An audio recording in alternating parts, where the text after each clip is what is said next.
Buenas tardes, bienvenidos todos a un nuevo webinar del Centro Español del Césped, CENEC. Qué mejor día que hoy que comienza el fútbol de nuevo en Europa para tener un seminario online sobre construcción de campos de fútbol, en este caso de césped artificial, y lo va a impartir José Antonio Barón, que es director de la empresa española Manten Turf, especializada en construcción, mantenimiento y renovación de terrenos deportivos de césped artificial. Te paso ya la palabra, José Antonio, muchas gracias por haber aceptado esta invitación y todo tuyo. Muy bien, muchas gracias Jorge, gracias a ti por contactar conmigo para poder compartir estos conocimientos y, bueno, pues sin más vamos a empezar. Buenas tardes a todos los asistentes, espero que este ratito de formación y de divulgación pues tenga provecho para todos. Vamos a abordar la construcción de los campos de fútbol de césped sintético, porque, bueno, si bien es una instalación bastante estandarizada, sí que hay diferentes opciones en cuanto a los tipos de sistemas constructivos a instalar y pues tenemos también, a diferencia de los campos de fútbol de césped natural, hay diferentes instalaciones técnicas que se hacen de una manera diferente, ¿vale? Vamos a empezar, digamos que el proceso constructivo o plan de obra de un campo de fútbol empieza por un análisis, ¿vale? Tenemos que hacer un plan de necesidades y un análisis de nuestra situación, de nuestra organización, así como de varios otros conceptos que ahora vamos a ver. Luego veremos lo que son los trabajos previos y las soluciones diferentes que podemos optar. Y luego en el apartado de diseño ya iremos viendo detenidamente parte por parte, pues vamos a abordar desde un punto de vista del diseño y la construcción, pues todos los elementos que tenemos que tener en cuenta a la hora de construir el campo de fútbol, ¿no? Es muy importante, pues, todo este conocimiento, e investigación y documentación previa para que luego la obra pues sea un éxito. ¿Vale? En cuanto al inicio, pues tenemos que abordar desde nuestra organización, ya sea club, ayuntamiento o entidad que va a promover el campo de fútbol, tenemos que establecer un plan de necesidades, es decir, qué necesidades, qué objetivos vamos a cumplir con la construcción de este campo, ¿vale? Aquí hay algunos, los que yo considero pues importantes o indispensables, pero puede haber algunos más. En principio vamos a abordar el tipo de instalación de campo de fútbol de césped sintético, no como una tipología de instalación para un club para la competición de primer nivel, sino como estos campos en su mayoría se utilizan como campos de entrenamiento, campos para el fútbol base y demás, con lo cual no estamos hablando de un estadio en sí, sino más bien de campos que conllevan lo que es la superficie deportiva, una pequeña infraestructura alrededor pues, de instalaciones técnicas y vestuario y poco más, ¿no? Entonces, empezaríamos analizando las horas de uso semanales que tendrá el campo y la concentración de jugadores. Y esto es muy importante a la hora de decantarnos por un campo de césped artificial en lugar de uno de césped natural, ya que nos permite el césped artificial muchas más horas de uso al día que un campo de césped natural, ¿vale? La finalidad, pues vamos a discernir si el campo, cuál va a ser el uso principal del campo, si va a ser entrenamiento, competición, si también va a albergar o es posible que albergue algunos eventos con espectadores y demás, ¿no? Ya eventos no deportivos, digamos. En esto, pues, influirá a la hora de los accesos, las circulaciones del campo, el diseño en general. No es lo mismo que tengamos un campo de entrenamiento donde solo va a entrar, pues, una maquinaria de mantenimiento, a que, pues, tengamos preparado ese campo para que en un momento dado pueda haber un espectáculo en el que tiene que entrar, pues, vehículos más pesados. Otro aspecto a tener en cuenta en el plan de necesidades es definir el nivel de competición que se va a llevar a cabo en este campo, si es local, regional, nacional o internacional. ¿Por qué esto? Porque dependiendo de esto tendremos que cumplir una serie de normas en cuanto a dimensiones del campo, niveles de iluminación, espacios exteriores, vestuarios, separación de espectadores con el campo, graderío, capacidad, servicios de emergencia y también, pues, si queremos un campo con una superficie deportiva que cumpla unos estándares más altos o más bajos. No más altos y más bajos, sino por ejemplo, FIFA, cuando aquí hablamos de FIFA Quality, Quality Pro, pues FIFA Quality es un estándar para campos de alto uso del nivel base y Quality Pro es un estándar para campos de menor uso, pero con un nivel de performance mayor. ¿Vale? Si vamos a tener otra necesidad, que es la de infraestructura de televisión y prensa, cobertura de partidos, con todo lo que eso puede conllevar. Otro aspecto muy importante que nos va a condicionar una serie de decisiones en la construcción del campo, el sistema constructivo, es la zona climática. Pues esto va a depender luego de la elección que hagamos de la superficie deportiva a instalar, así como del tipo de drenaje y de saneamiento, de riego y demás. ¿Vale? Por ejemplo, aquí en España, aquí en la zona de la costa de Málaga y cada vez más, pues tenemos que llueve poco, pero cuando llueve, llueve muchos litros por hora, ¿no? Entonces, pues hay que adaptar también los campos a esa capacidad de absorción de mucha agua en poco tiempo, ¿no? Otra cuestión del plan de necesidades sería el presupuesto disponible y la planificación en fase o mejora futura, ¿no? Que sería que, bueno, podemos planificar, por ejemplo, una ciudad deportiva con varios campos, pero en una primera fase pues se va a hacer una inversión que va a llegar hasta un punto, pero tenemos que ver que esa primera fase ya de por sí pues tenga funcionalidad propia y demás. Y luego, muy importante, la legislación aplicable en cada país, que es tanto la de la Federación Deportiva como posible, bueno, en España, por ejemplo, ley de prevención de violencia en el deporte, las leyes sanitarias que estén afectadas por este tipo de construcción, el código técnico de la edificación, las normas de accesibilidad, etcétera. ¿Vale? Pues todo esto la organización tiene que redactar un documento donde defina este plan de necesidades y esto es la base primera para no empezar a tomar decisiones equivocadas, que luego en un futuro pueden hacernos que esa instalación deportiva no cubra las necesidades en la forma que nosotros teníamos pensado.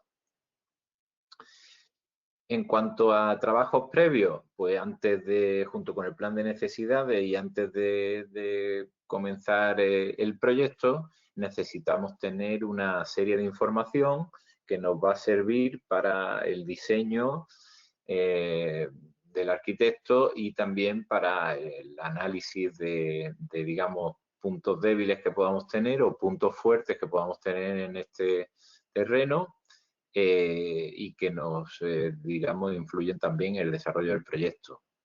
En principio, el estudio topográfico con dimensiones y cotas. Esto nos va a dar una idea del tamaño del campo que podemos hacer, así como de, digamos, el volumen de movimientos de tierra que tenemos que desarrollar. ¿Vale? El estudio geotécnico es muy importante en el sentido de que debemos saber el terreno sobre el que nos movemos, ya que esto va a influir luego en posibles asentamientos, movimientos del terreno y pues puede que, como ha pasado en muchas ocasiones, hemos visto por nuestra zona, en nuestros trabajos, hemos visto que hemos llegado a campos que tenían hundimiento y que habían perdido una planimetría que es fundamental para el desarrollo del juego, ¿no? Este estudio geotécnico también nos va a aconsejar, pues, si tenemos que hacer una serie de trabajos extras para mejorar el terreno, y bueno, también nos va a condicionar la inversión. La acometida de servicios, pues la acometida de agua disponible, de electricidad, la conexión al saneamiento, dónde se encuentran dentro de la parcela y qué costes tendrían, pues, traerla hasta las acometidas que nosotros vamos a planificar. Los accesos para el tema de maquinaria y acceso de materiales y demás a la zona, y las zonas de acopio que debemos estudiar a nivel de la construcción del campo de fútbol.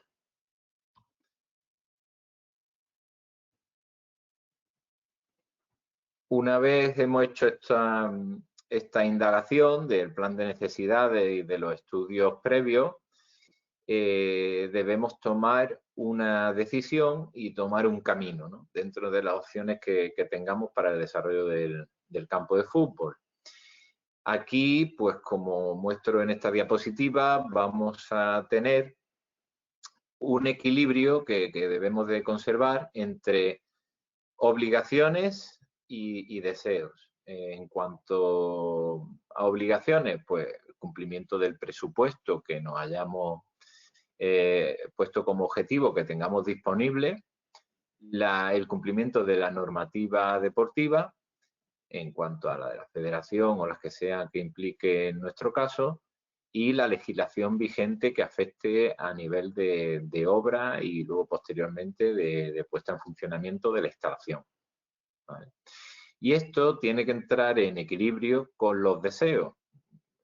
Esto es el punto tal vez complicado a la hora de llegar a una solución óptima, porque el club o los políticos o quien sea el promotor en concreto del proyecto tendrán una visión, los deportistas que van a hacer uso del campo también tendrán otra, y también el arquitecto o equipo que desarrolle el proyecto querrá también, pues, hacer un proyecto que le guste y que le llene, y entonces pues hay que establecer una serie de diálogos y de mesas de conversación para llegar a un equilibrio de todo esto.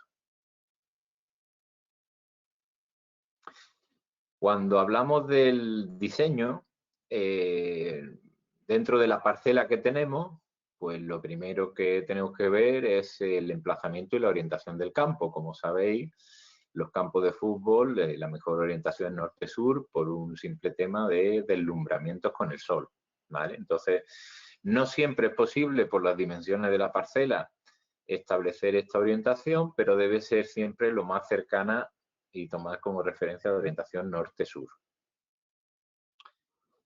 Las dimensiones del campo, pues lo mismo. Dentro de las limitaciones que podamos tener, tenemos que tener en cuenta cuáles son las dimensiones del campo. Aquí la FIFA tiene unas medidas que son estándares, yo creo que se cumplen en la mayor parte de los campos que están destinados a competición, pues deben de cumplir estas medidas. Y luego, conforme vamos bajando de nivel de competición, desde pues, la nacional hasta la local, los requerimientos de las federaciones correspondientes suelen ser más flexibles, ¿vale? Como vemos aquí, para un campo FIFA Quality Pro, digamos, para la máxima categoría, el largo debería ser entre 100 y 110 metros y el ancho entre 64 y 75 metros. Mientras que FIFA Quality, que como hablamos, es, digamos, para el deporte base o deporte no de élite, pues flexibiliza un poco más los rangos de ancho por largo, ¿vale? Haciendo una horquilla un poco más grande.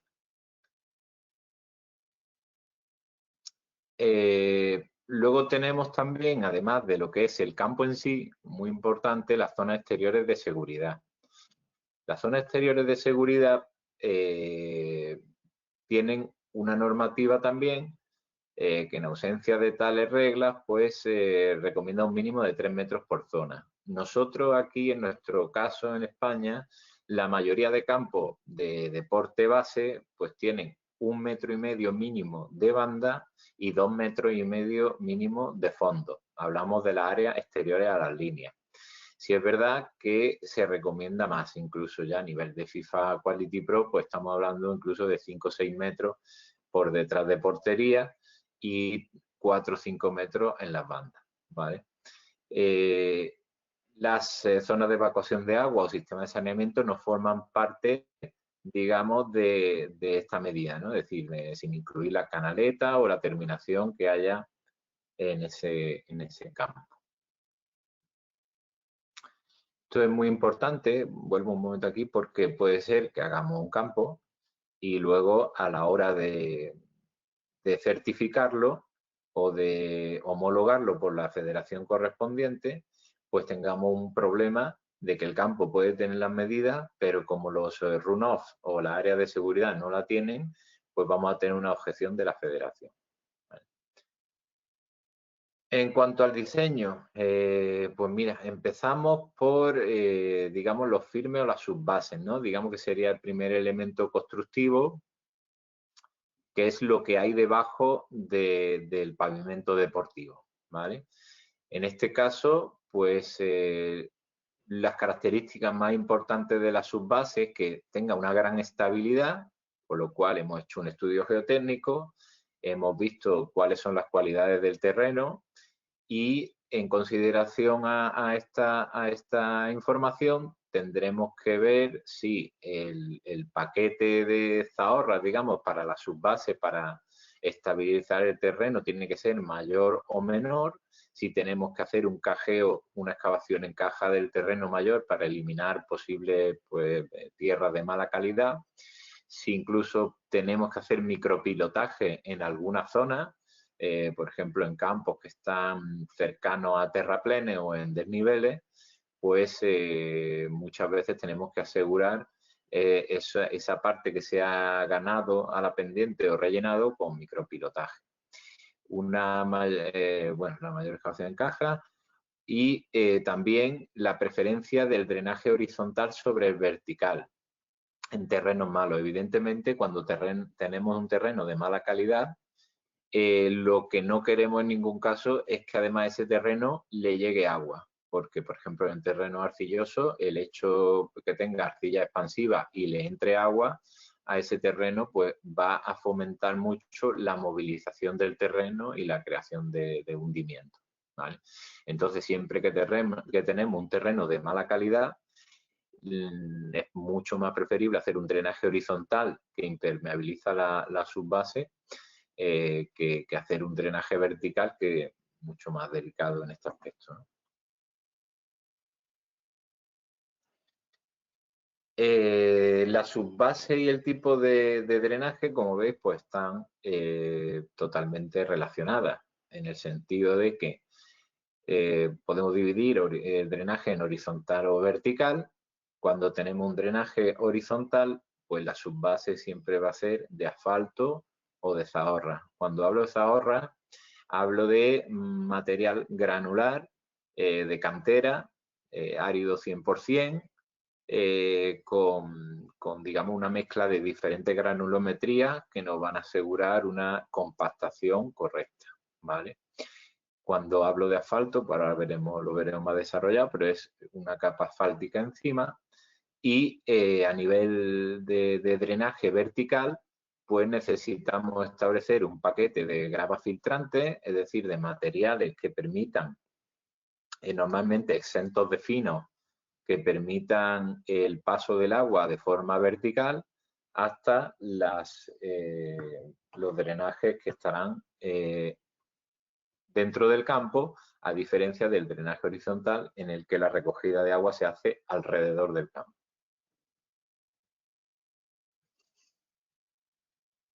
Los tipos de firmes de drenaje horizontal, de campos con drenaje horizontal, tendremos la zahorra o el acabado de asfalto. Realmente el asfaltado es una capa más a la capa de zahorra, porque igualmente para establecer una base de asfalto en el campo tenemos que hacer el paquete de zahorra. ¿Qué tenemos que tener en cuenta a la hora de hacer un campo con una base o paquete de zahorra? Pues que la ejecución debe ser muy buena en el sentido de que esa terminación de la zahorra nivelada y compactada va a ser en sí la superficie del campo.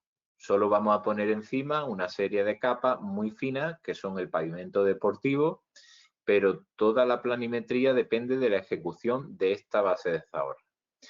Tenemos que tener en cuenta evitar la disgregación de materiales, que es un efecto que se produce cuando utilizamos una zahorra que está compuesta por diferentes granulometrías, por ejemplo una Z20 que va de los 20 milímetros hacia menores granulometrías. Si movemos inadecuadamente el relleno en el campo mediante la nivelación, podemos conseguir asentamientos de fino y en otros sitios de partes más gruesas de la zahorra, con lo cual se disgregan esas diferentes granulometrías y ya no tenemos el resultado que vamos buscando. Tenemos que conseguir una compactación muy alta del terreno, hacer los ensayos adecuados y debe impermeabilizarse toda esa capa, debe quedar totalmente impermeable con la instalación normalmente de una lámina de polietileno de galga mayor de 800 micras, puede ser de baja densidad o de alta densidad. Esto hace que el agua no llegue a la zahorra y corra mediante las pendientes hacia los lados del campo. En caso de las 4 aguas serían hacia los fondos y hacia los lados, ¿vale? Normalmente las pendientes que se le aplican al campo son en sentido transversal, es decir, digamos que la cota mayor del campo sería el eje longitudinal que uniría las porterías y desde ahí iría una pendiente entre el 0,5 y el 1% hacia las bandas, en caso de las 2 aguas, o si lo hacemos a 4 aguas, pues también habría una pendiente desde más o menos 3/4 de campo hacia las porterías de los fondos, ¿vale? De forma que tendríamos una sería forma de tejado y otra sería pues 4 aguas, con lo cual mejoramos un poco la capacidad de tener más perímetro de drenaje, mejoramos un poco la capacidad de evacuación de aguas y también es más complicado a nivel técnico ejecutar un campo a 4 aguas solo de zahorra, ¿vale? Cuando utilizamos o elegimos un firme de asfalto, digamos que el trabajo con la zahorra debería ser el mismo, si bien como luego vamos a meter una capa de asfalto que está ejecutada mediante láser por la asfaltadora, sí es verdad que las posibles deficiencias de planimetría que tengamos en el campo en la ejecución de la zahorra, pues el asfalto nos lo va a mejorar, ¿vale? Con lo cual los campos de asfalto suelen tener mejor planimetría que los campos solo de zahorra.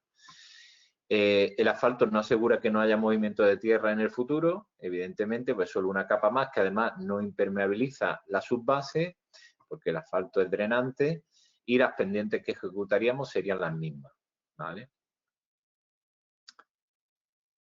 El movimiento de tierra que tendríamos al principio, pues una vez, como veis en la foto de la izquierda, tenemos un estacado con la determinación de cotas finales del campo, que se hace por todo el campo y se van haciendo los rellenos, los cajeos y la selección de los terrenos naturales, ¿vale? Una vez ya hemos hecho todo eso, pues antes de echar la capa de zahorra, tenemos que instalar los bordillos en caso de los fondos. Si va pendiente a 2 aguas, pues los fondos llevan unos bordillos, no lleva canaleta y las canaletas en las bandas. Estos elementos, bordillo y canaleta, van a estar con la topografía totalmente ajustados a las cotas finales del campo y nos van a servir a la hora de extender la zahorra como la contención, porque la zahorra va a terminar en la canaleta o va a terminar en el bordillo. siempre son trabajos que tienen que tener un seguimiento de topografía exhaustivo y donde además tenemos que realizar unos ensayos Proctor para ver el nivel de compactación a que podemos llegar con ese material. La elección de la calidad de la zahorra, que sea buena, es fundamental para que podamos ejecutar estos trabajos bien y que luego los resultados sean óptimos. Una vez vamos extendiendo paquetes zahorra, las zahorras se suelen ir extendiendo en paquetes de 15 centímetros, pues el volquete va depositando el material en la superficie del campo y mediante motoniveladora láser, que establece un punto de referencia con las cotas que ya hemos tomado, va extendiendo todo el material uniformemente en el campo y se van creando las pendientes del campo, ¿vale? Aquí creo que teníamos un pequeño vídeo.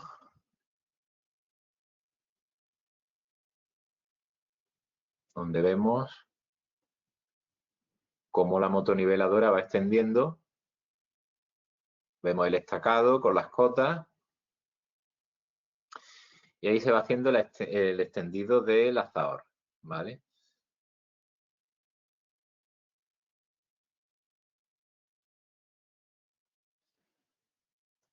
Ahí tenemos, digamos, el proceso de extendido de la zahorra, donde se van a establecer las pendientes.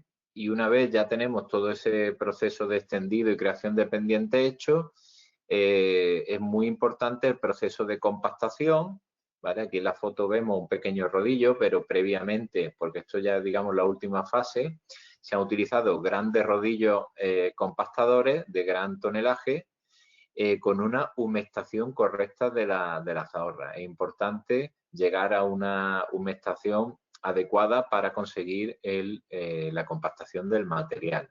Y una vez ya está hecho el proceso en grueso, digamos, se hace un repaso. Es muy importante que con regla de 3 metros, como vemos en la foto de la izquierda, se vaya haciendo un testeo de todo el campo para que las imperfecciones sean inferiores a 1 centímetro en estos 3 metros, o incluso a 0,5 centímetros.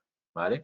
Se puede aplicar si vemos que hay zonas más deprimidas, aplicamos un refino ya con un material más fino, digamos ya no sería zahorra, sino que sería un material mucho más fino que nos permite hacer estos repasos de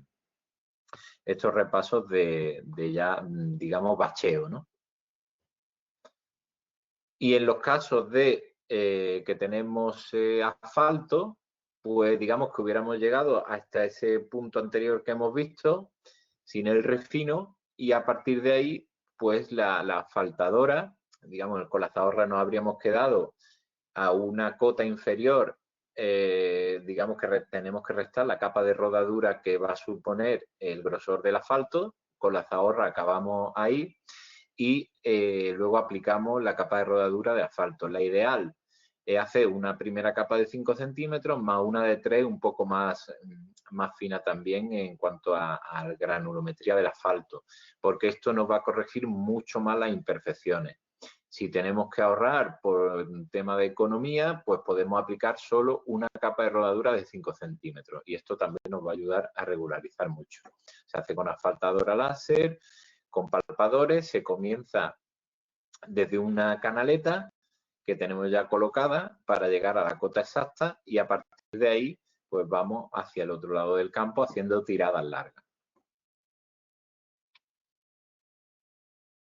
En cuanto a los sistemas de drenaje, pues como hemos visto en el horizontal está la canaleta perimetral, que va a una serie de colectores, y el colector enterrado en grava filtrante, ¿vale? Este último es menos utilizado, pero bueno, también está ahí como solución para que no exista canaleta perimetral. Seguimos teniendo un drenaje horizontal, solo que digamos que a los lados, a las bandas del campo de fútbol, tendríamos un drenaje como el que hay en el tipo vertical, pero solo un colector a lo largo de la banda, ¿vale?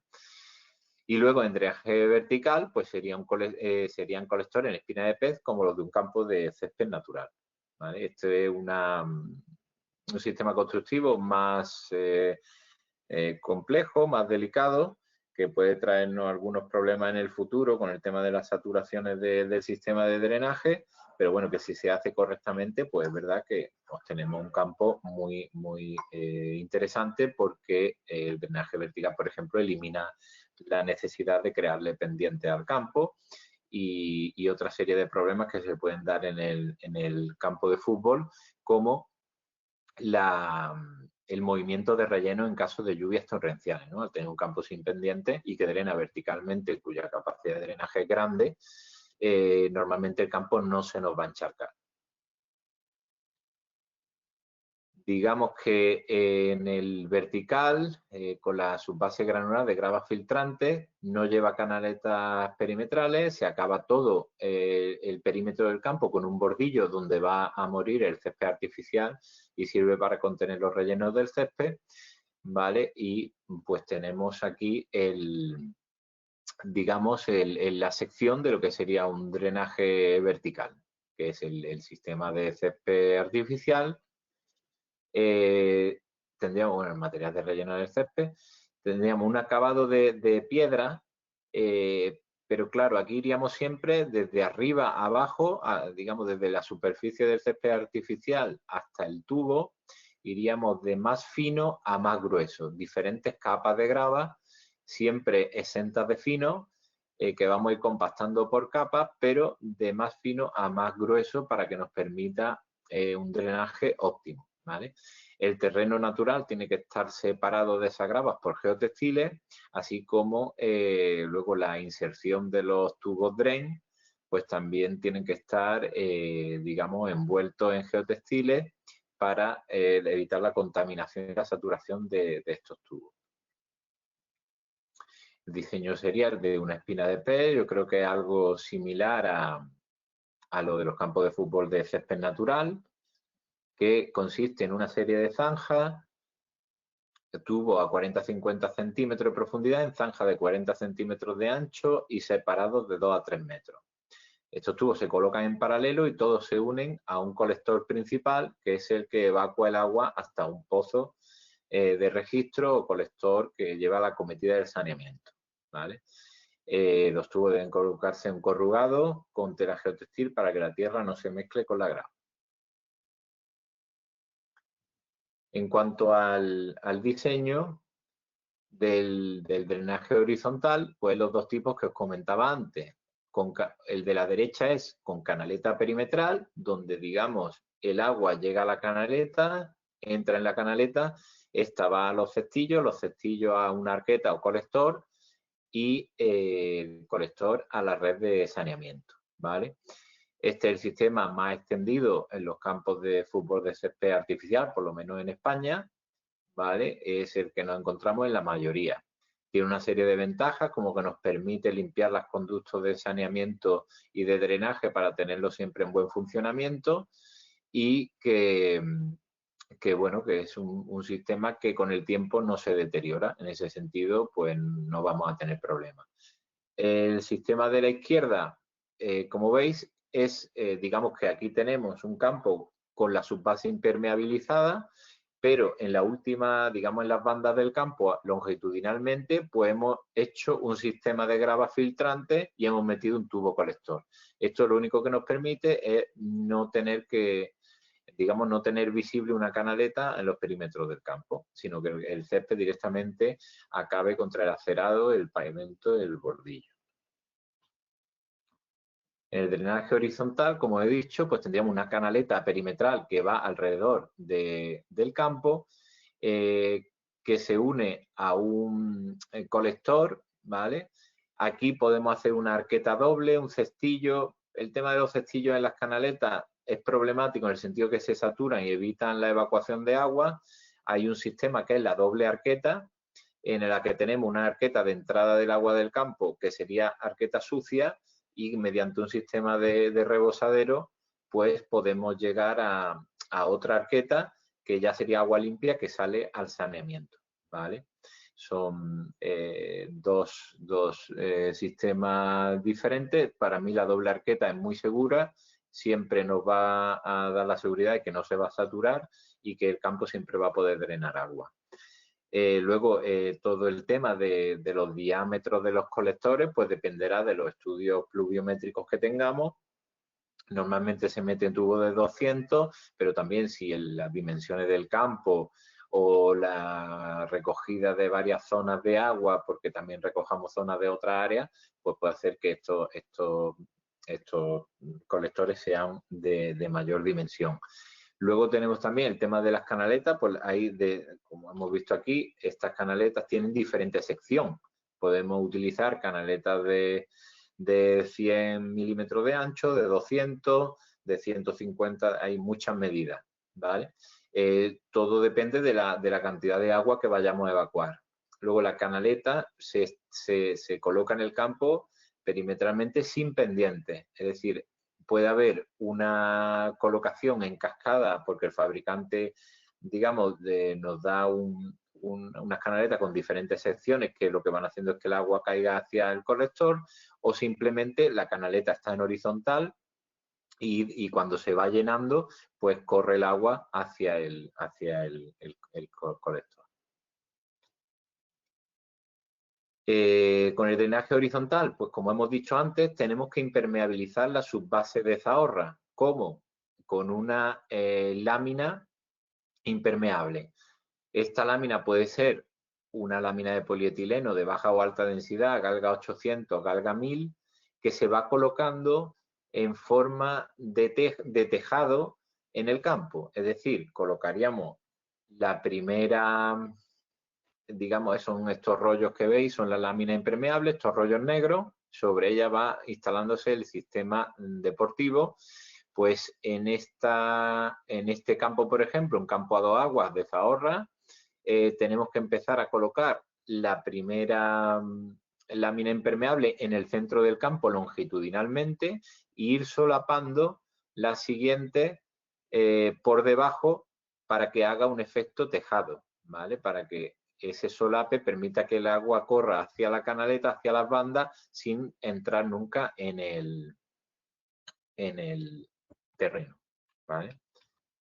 En este caso tenemos una lámina impermeable que puede ir también unida a un geodrenante. Cuando tenemos campos de este tipo, a mí me gusta siempre añadirlo porque mejora mucho la capacidad de drenaje. Es decir, el drenaje de un campo de fútbol depende de la limitación de que el agua pase a través del sistema de césped artificial, es decir, el caucho, el relleno, la arena y luego los agujeritos que tiene el tapete de césped para pasar el agua hacia abajo. Y al crear una lámina drenante bajo el campo, pues estamos creando un espacio donde el agua puede correr mucho más deprisa que a través del sistema de césped, con lo cual tenemos un drenaje mucho mayor, de hasta 2,5 litros por segundo por metro cuadrado en esa escorrentía. Como veis aquí, pues otro tipo, lo que hay entre el plástico, la base, la lámina impermeable y el césped, esa capa verde clarito que veis ahí es una base elástica que permite también el drenaje horizontal, es decir, es una capa de polietileno de poro abierto que funciona como una esponja que además de mantener el campo húmedo, pues evacua el agua debajo del césped hacia las bandas, ¿no? Las capas elásticas in situ hechas con conglomerado de ligante de poliuretano y granulado de neumático también son altamente drenantes, también nos sirven. Y en general es bueno instalar en campos con drenaje horizontal siempre un sistema drenante bajo el césped que nos permita que el agua corra más rápido hacia las canaletas y no nos genere encharcamiento del campo y movimientos de relleno. Sobre todo si utilizamos rellenos de tipo orgánico como el corcho o la fibra de coco, que tienen una alta flotabilidad. Luego, en cuanto a la superficie deportiva, pues lo que estamos hablando de las capas elásticas, el in situ, que es la que veis a la izquierda, la foto de abajo, se hace con una extendedora, que es algo parecido a una asfaltadora, solo que lo que estamos echando es goma con un ligante de poliuretano. O la prefabricada de arriba, que es de espuma de foam, digamos, ¿vale? que es la prefabricada. ¿Qué capa elástica elegir? Pues tenemos que ver también la certificación que tienen los sistemas de césped artificial que vamos a elegir, en los que FIFA o la entidad certificadora certifica todo el sistema, es decir, no solo el césped artificial, sino también la base elástica, ¿vale? En caso de que la lleven. Hay céspedes que no tienen, otros sistemas que sí, ¿vale? Para mí, la base elástica es un seguro en el sentido de que permite que el campo tenga un mejor comportamiento, performance deportiva a lo largo de su vida, perdiendo menos capacidad de amortiguación con los años. Y entonces, para mí, siempre que se pueda y el presupuesto lo permita, es verdad que eso incrementa el presupuesto del campo de fútbol, es ideal. El tipo de césped artificial, pues también dependemos del uso que le vayamos a dar y del presupuesto que tengamos. El tipo de relleno, pues depende también mucho de la zona climática, del sistema constructivo, todo lo anterior que estamos viendo que vayamos a hacer del campo de fútbol, por el tema de los rellenos orgánicos de más flotabilidad y del presupuesto disponible, porque bueno, si el caucho, digamos, reciclado de neumáticos sigue siendo el más barato, pero si queremos algo más seguro o más, digamos, saludable, pues podemos optar por un termoplástico, que es un relleno, es un producto que se fabrica de virgen, no reciclado de neumáticos. Y luego también las certificaciones del sistema que queramos instalar y que son un estándar que siempre es bueno conocerlo porque nos están dando una seguridad de lo que estamos comprando en ese aspecto. Entonces ahí está, en el caso de Europa, la UNE en 15.330, la FIFA.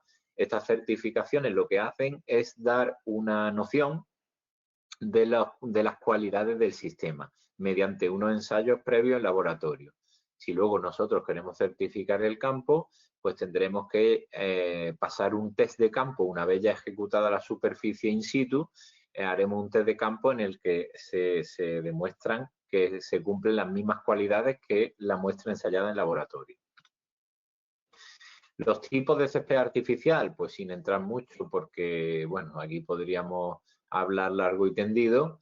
Los de tercera generación, que son los actualmente más instalados, pues tenemos diferentes, por no decir muchas combinaciones de tipos de césped con tipos de rellenos, con tipos de base elástica, con lo cual hay cientos y cientos de sistemas diferentes. En cuanto a la fibra del césped artificial en concreto, podemos diferenciar los monofilamentos, que sería, por ejemplo, el césped de la foto de la izquierda, esa fibra compacta de una sola fibra, o el césped de la derecha, es un monofilamento. Es decir, son varios hilos que van cosidos en una costura, ¿vale? Pero son hilos compactos. Mientras que el fibrilado es un hilo ancho que ha sufrido una serie de cortes en lo que se llama prefibrilación y que luego va a comportarse con el tiempo de forma diferente en el campo, abriéndose en penacho, ¿vale? Mientras que los monofilamentos son más, digamos que su estabilidad dimensional no cambia tanto a lo largo del tiempo. Y luego tenemos lo que sería la cuarta generación de césped o césped sin relleno.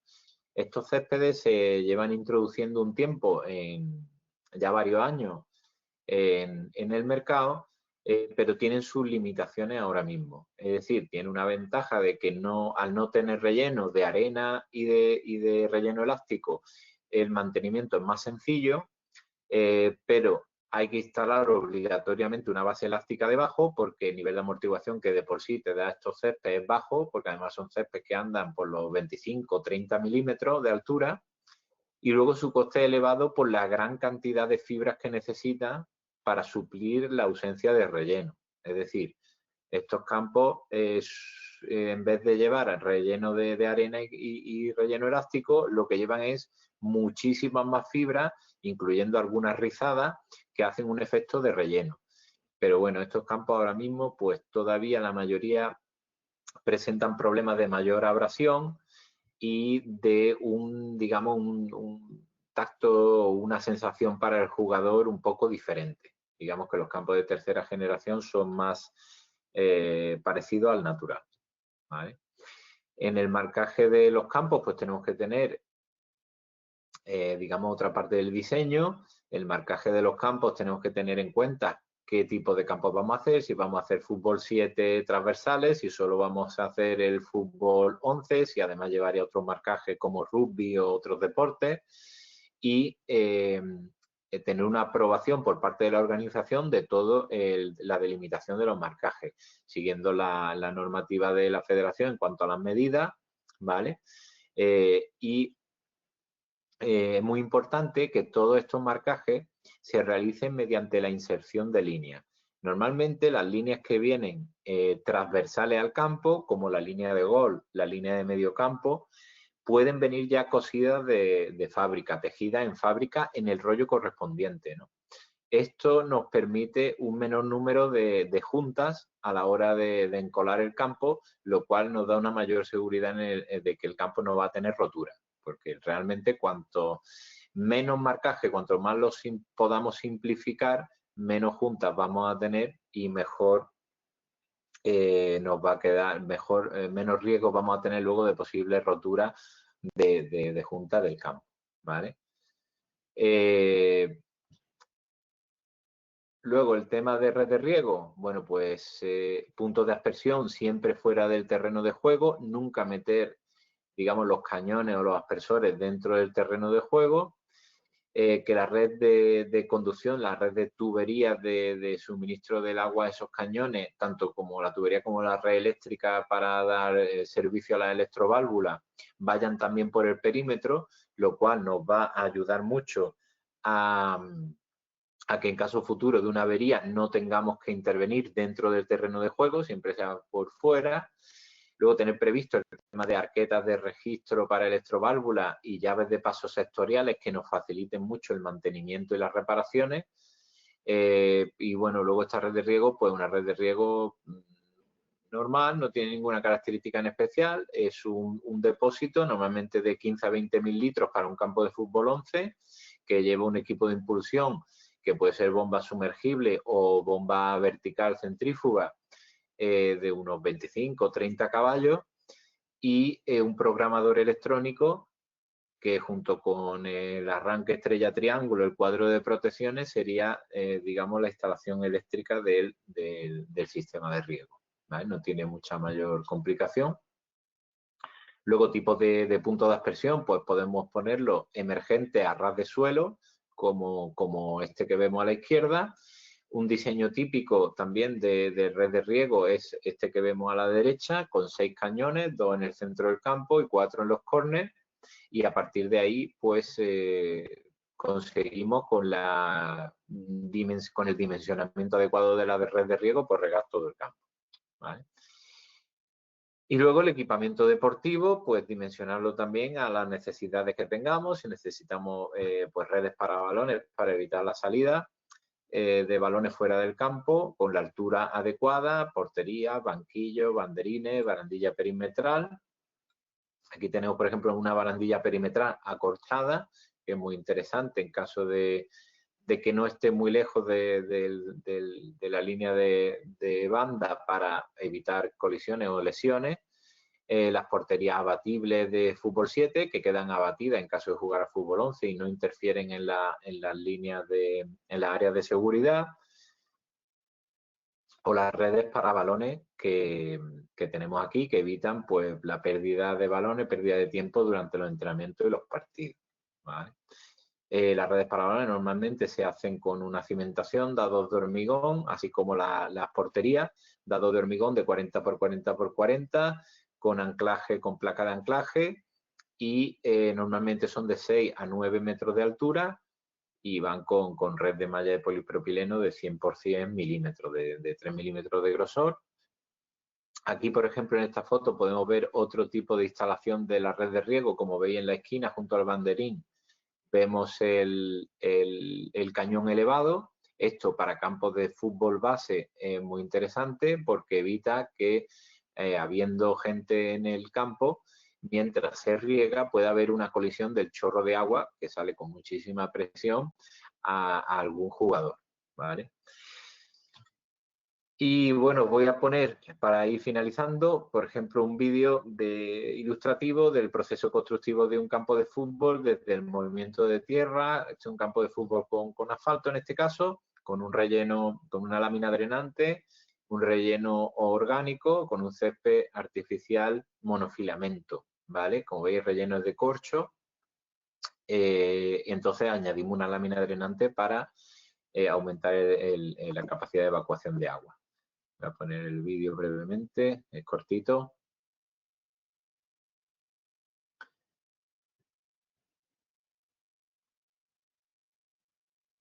Aquí podéis ver, pues como he visto antes, la motoniveladora haciendo su trabajo, el extendido de las zahorras, seguimiento de la topografía en todos los procesos. La base de asfalto se extiende por calle.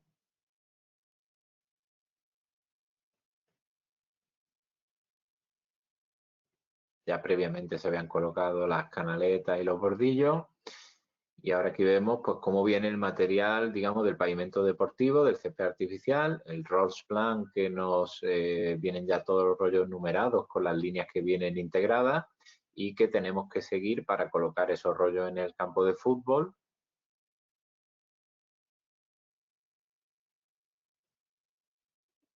Se van colocando los rollos en una banda para luego ir desenrollándolos hacia la contraria.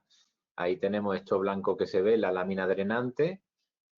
La lámina drenante lleva dos geotextiles, se extiende una junto a la otra de estas, se solapa con el geotextil y se aplica un adhesivo de esta forma para unir una pieza con la otra. Todo el proceso de instalación de la base drenante y el césped es simultáneo, es decir, vamos extendiendo un rollo de lámina drenante y un rollo de césped. El césped se va cuadrando, un rollo con rollo, se encola, el encolado de junta.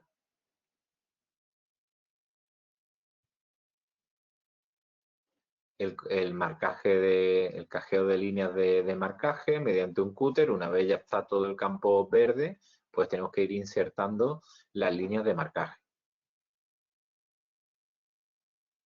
Hacemos los recebos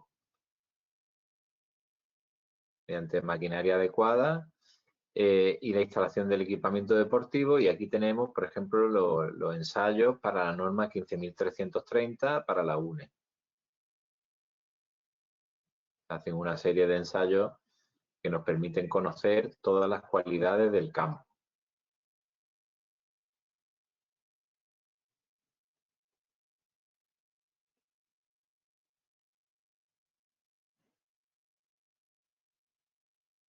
Ahí tendríamos el campo finalizado y testado.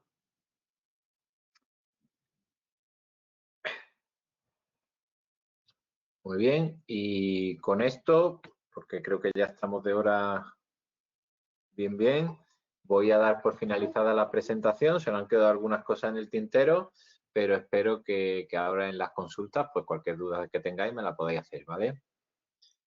Perfecto, José Antonio. Muchísimas gracias, la verdad, por esta presentación tan completa y gráfica. Además, yo creo que hemos aprendido mucho hoy, al menos yo te lo puedo asegurar. Y bueno, tenemos algunas preguntas por aquí. Decirte también que hemos vuelto a superar los 50 asistentes, así que enhorabuena. Sí, Y bueno, lo he visto. Muchas gracias. nada, Enhorabuena a todos. nada, muchas gracias a todos los asistentes. Y bueno, sí, tenemos algunas preguntas por aquí, así que te las voy a ir pasando. Bueno, recordaros, por aquí nos preguntan, recordaros que este vídeo, el vídeo de la presentación, si no hay ningún problema técnico, estará en el canal de YouTube del CENEC. Lo podéis buscar, si no yo aquí mismo voy a dejar ahora el enlace y ahí lo tendréis siempre disponible o para compartir. Bueno, comenzamos con las preguntas. Nos pregunta Ajanofio Le si hay algún otro sistema para el drenaje horizontal en el que no haya que usar asfalto o zahorra. Bueno, como decía antes, es un honor que nos pregunte Arnaud Fiolet, que es toda una eminencia en este sector.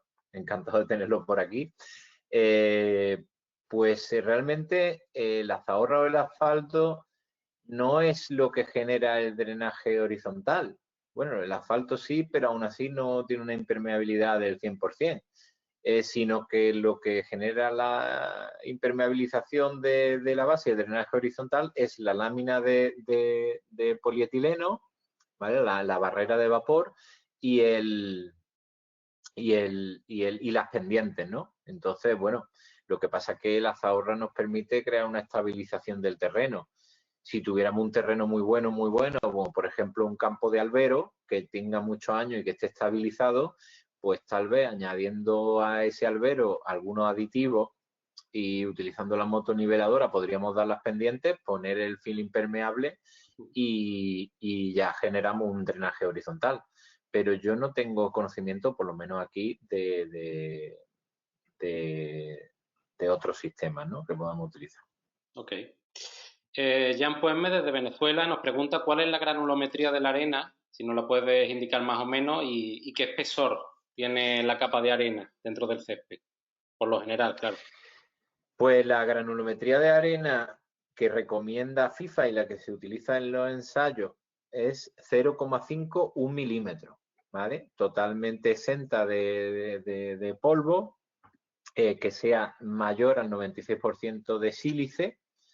Y en cuanto al grosor, depende de cada sistema. Eso en las certificaciones de cada sistema en los ensayos viene definido. ¿Vale? Hablaríamos normalmente de unos 15 a 20 milímetros de arena de grosor, ¿vale? En un césped de, por ejemplo, 60 milímetros. Pero bueno, ya os digo que hay que remitirse al fabricante y a esos ensayos de certificación porque añadamos más o menos arena y más o menos relleno elástico, las características mecánicas del campo van a ser diferentes. Ok. Por aquí nos pregunta Gonzalo Insaurralde si el sistema de riego en un césped sintético solamente es para bajar la temperatura o tiene otra finalidad. El sistema de riego es para bajar la temperatura, como bien dice, pero también para lubricar el terreno de juego, para que el balón y tanto la interacción balón-pavimento como jugador-pavimento sea la correcta.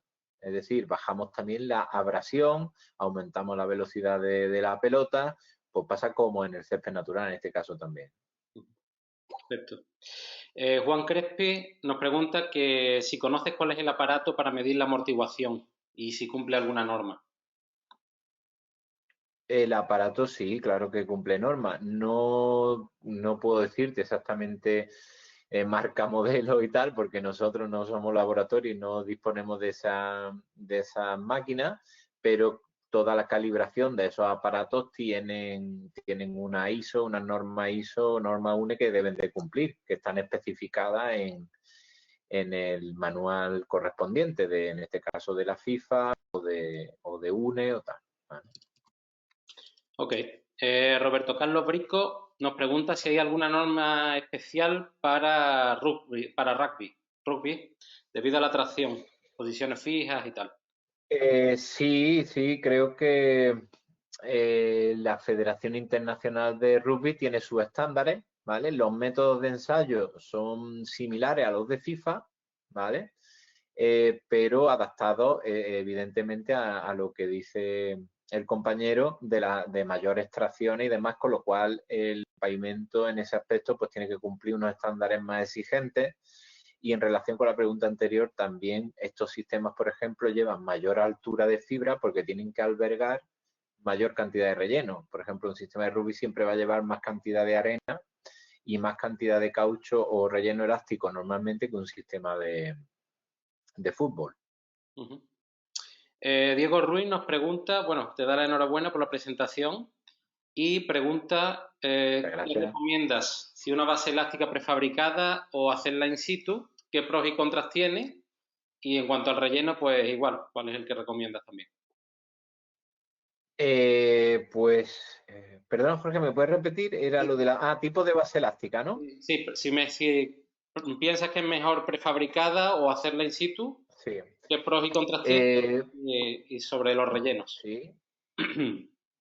Pues mira, la ventaja de una base elástica prefabricada es que al estar hecha en fábrica, todas las partes de, digamos, toda la superficie de esa base elástica va a tener el mismo comportamiento, mismo nivel de amortiguación, mismo grosor y demás. Cuando hacemos una base elástica in situ, si la planimetría es mala, por ejemplo, habrá la planimetría sobre la base que la estamos realizando es mala, pues puede ser que tengamos en algunos sitios 1 centímetro de base elástica y en otros 3. Con lo cual, el comportamiento de la amortiguación va a ser diferente en esos 2 puntos, ¿no?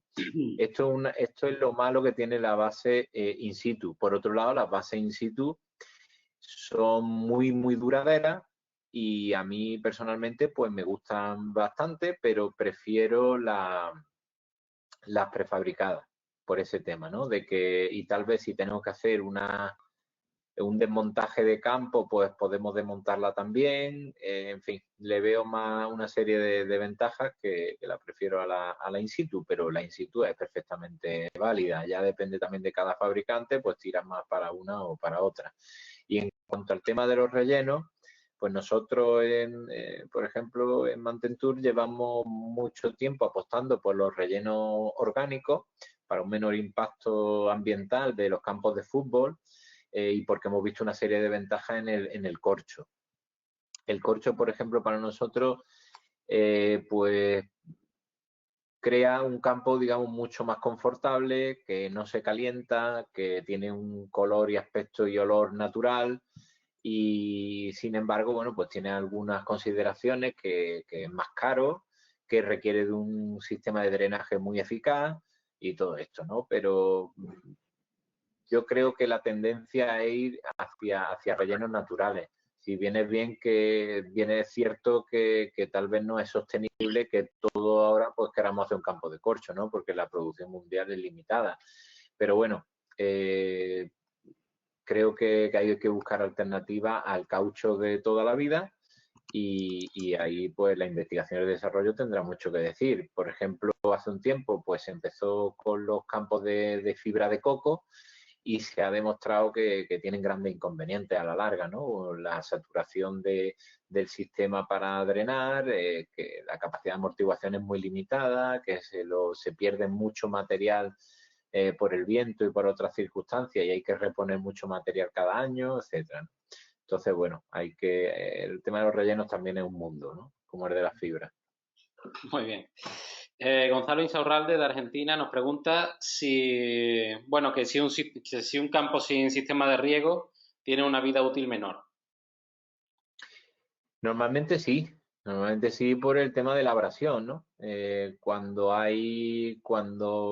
no hay riego nunca, pues estamos sometiendo las fibras, sobre todo las fibras de césped, a mayor abrasión contra las botas y contra los elementos que interactúan, ¿no? Entonces sí que no es más allá, pues hay gente que me ha preguntado y cree que es por temas de temperatura, ¿no? No creo que el tema de la temperatura del campo sea algo determinante, pero sí el tema de la abrasión, y lo hemos visto en nuestra experiencia, es así. Muy bien. Marta Cecilia Cortés, desde Colombia, nos pregunta que si el sistema de drenaje sería mismo para campos híbridos. Sobre esto, El sistema de drenaje para campos híbridos es igual que el de los campos de césped natural. campos naturales, sí. Sí, suele ser una espina de pez. Sí. Lo que sí puedo apuntar es que hay un sistema híbrido, que es el sistema Palau, que incorpora una capa elástica justo debajo de lo que es la malla, ¿no? Por decirlo así. Y esa capa elástica, que es de goma y porosa, pues permite que la zona del cuello de la planta esté siempre oxigenada, que no haya plagas entre la parte de las hojas y la raíz, por decirlo así. En fin, es curioso, pero sí es un tipo de césped híbrido que además incorpora capa elástica. El híbrido es algo en el que yo no me he documentado mucho, pero que también hay muchos sistemas y hay ahora mismo un desarrollo muy fuerte con ese tema, ¿no? Es así. Por aquí nos pregunta Miguel Ángel García, que si hay algún sistema que evite el paso del recibo orgánico o inorgánico a las canaletas. Uf, Esa es la cuestión, el mejor, lo más difícil. esa es la cuestión, ¿no? Sí. Esa es la cuestión de todos los problemas, de todo, porque nosotros aquí en Málaga, por ejemplo, todos los campos que mantenemos, que son de relleno de caucho, pues aunque no hay grandes movimientos de relleno en el campo, las canaletas siempre están llenas de caucho. Cada vez que vamos a hacer un mantenimiento hay que vaciar las canaletas y se va mucho. Y con el tema del corcho, pues es muy peligroso para el campo cuando llueve mucho porque se flota y se mueve, y si llueve mucho, pues llega a la canaleta y al final se va también. Pero no conocemos todavía un sistema que permita eso, más allá de lo que hablaba antes, de que un campo con drenaje vertical en el que no hay pendientes sería, digamos, el más seguro para rellenos con más alta flotabilidad. Ok. Por aquí nos preguntan que el material de relleno, el césped, como el caucho y otros, se va perdiendo. ¿Se repone de alguna manera? ¿Se filtra para que no vaya a la red de alcantarillado? Con lo que he comentado en el saneamiento, ejecutar doble arqueta, podemos evitar que el relleno salga a la red de alcantarillado, ¿no? Porque tenemos una arqueta sucia y una arqueta que como rebosadero pues ya llevaría agua limpia, que es la que va al saneamiento. Pero tenemos que estar siempre pues haciendo un mantenimiento periódico de la arqueta sucia y irla vaciando de material. Y bueno, esa es la recomendación, a intentar hacer una red de saneamiento muy eficaz. Muy bien. Bueno, nos quedan 4 preguntitas ya solo. ¿Qué tipo de caucho piensas que es el más seguro en cuanto a la salud de los deportistas? ¿Será qué tipo de relleno, no? ¿Qué tipo de Porque relleno? Sí, caucho, perdón. ¿Qué tipo de relleno? caucho Sí. es uno. Los hay ecológicos, que Eh, sabemos los problemas que ha comentado. bueno, caucho en sí, el reciclado de neumáticos, ha habido mucha polémica, pero tampoco es que esté demostrado que sea perjudicial para la salud, ¿no? Ujú. Pero claro, sin duda para mí los rellenos naturales, pues cuando hablamos de la salud de los deportistas, pues hablamos porque puedan inhalar, digamos, productos que emanan de la superficie deportiva, o porque en un roce, una interacción con ella, pues se puedan tener una abrasión o tal. Para mí los rellenos naturales como el corcho son los más seguros, evidentemente, pero luego evidentemente un termoplástico, que es un material virgen que se produce específicamente para esto, pues tampoco debería tener ningún problema, ¿no? Ok. ¿Cuál es el tamaño de fibra que más te solicitan? Bueno, es que el tamaño de fibra va en relación con todo lo que hemos hablado antes. Es decir, si llevamos capa elástica, pues la fibra ya no será 60 milímetros, sino que será 50, 40, 45 milímetros, ¿vale? Mientras que si llevamos un campo que no lleva base elástica, pues iríamos a un campo de 60 milímetros en caso de fútbol 11, o para campos más pequeños, fútbol 7, podríamos irnos a 45 50 milímetros sin capa elástica, porque las carreras son más cortas y no es necesaria tanta amortiguación. Pero evidentemente el sistema más económico es un 60 milímetros y suele ser el que más se pone simplemente porque es más barato, Ok. no porque sea el mejor. Ujú. Bueno, las 3 últimas. ¿Hay algún problema si la arena de relleno es alta en sales? Uf, pues es una buena pregunta. No debería ser alta en sales. Es más, las sales, la acumulación de sales en el campo de fútbol se suelen producir por el riego, porque la calidad del agua en este caso pues sea un agua con esas características.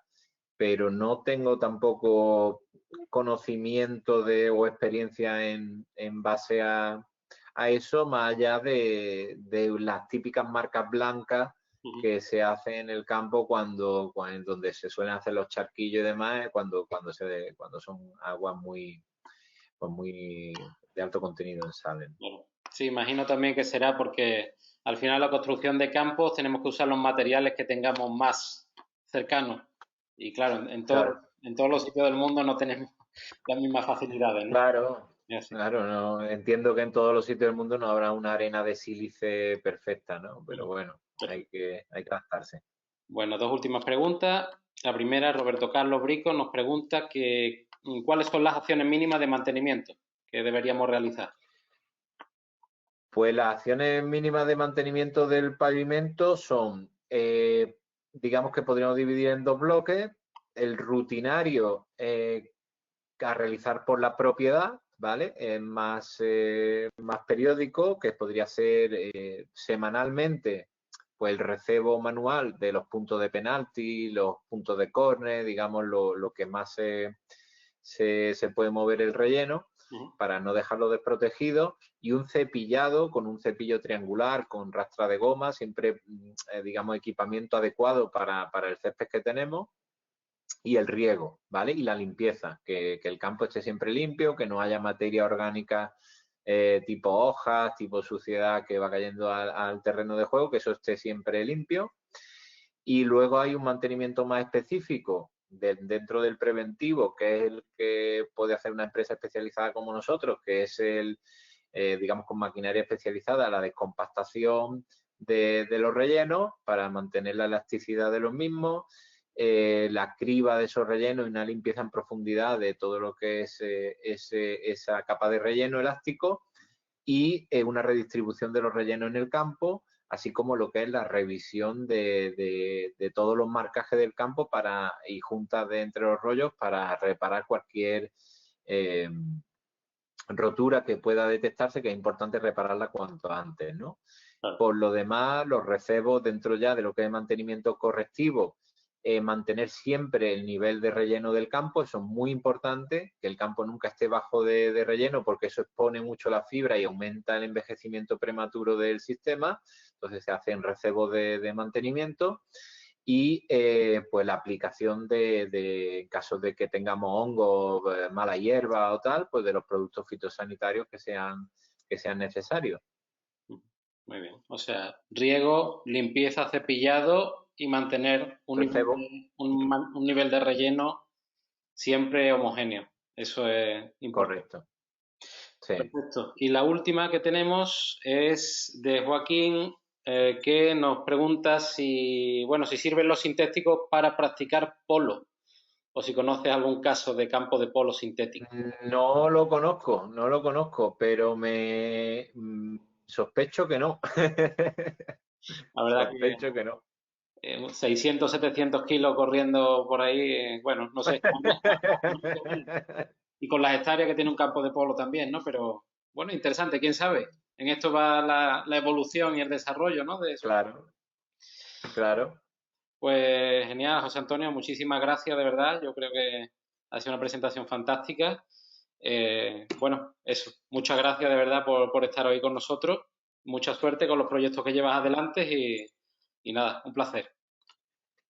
Igualmente, gracias a todos por aguantarme esta horita, y nada, que estoy para las dudas, consultas que tengáis, y nada, agradecerte a ti, Jorge, por esta organización impecable. Nada, a ti, muchas gracias, José Antonio. Hasta pronto. Gracias. Chao. Hasta pronto.